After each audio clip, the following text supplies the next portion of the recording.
Buenas noches, Vivientes de Zamboanga. So for tonight's video is nakauwi na po tayo sa bahay. And as you can see, naka-uniform pa po tayo. So hindi pa tayo nakapagpalit ng damit kasi magluluto muna tayo ng uulamin natin ngayong hapunan. So nagluto na si Raprap ng kanin. So ngayon is magluluto tayo ng ulam. So ano ba yung uulamin natin ngayon, guys? So wag nyo na imayin yung background namin kasi tawag dito is dirty kitchen. So yung uulamin pala namin ngayon is talong with matching gamay na manok. So, nakabili tayo ng 1/4 na manok kasi yun lang kaya ng budget natin. So, igigisa lang natin. Syempre, lalagyan natin ito ng oyster sauce.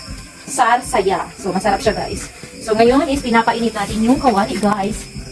So, ito talaga yung buhay no pag wala ka partner sa life. Charing. Kasi, pag wala ka partner sa life, lahat ng trabaho sa iyo.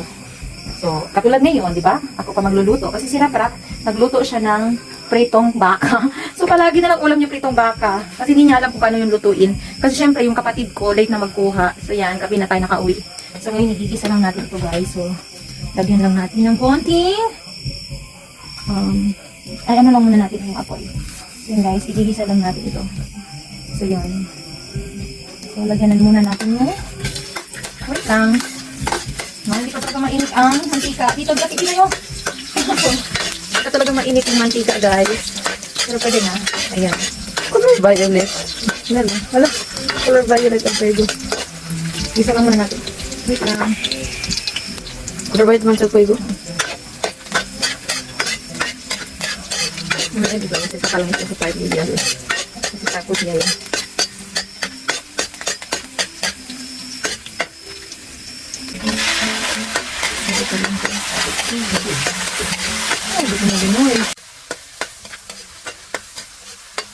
So ngayon, guys, is ilagyan muna natin, muna natin dinisa yung manok.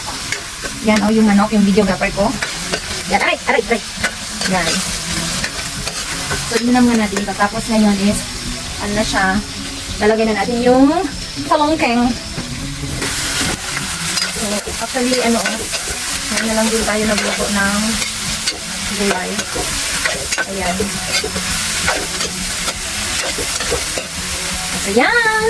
So, after natin, ibira-bira ang talong sa kawaway, charing, idalagay na natin yung sarsaya, guys. Madali lang man ito lutuin.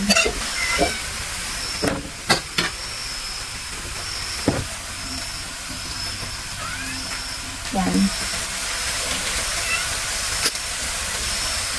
Kasi kita 12. Hindi.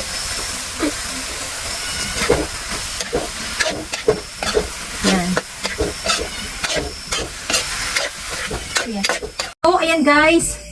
Kakain na tayo. Mag-dinner na tayo. Luto na yung ating ulam.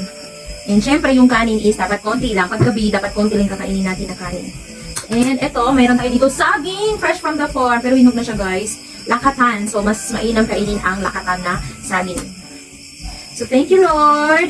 Let's eat po. So, yun guys. Kayo dyan, ano yung ulam ninyo ngayong gabi? Ito sa aming gulay is the best. Masarap. Okay. Kain na. So yun guys, abangan niyo po ako ulit sa susunod kong video. Ingat po tayong lahat mga momshi, especially yung mga single mother dyan na katulad ko. Bye bye. See you in my next video.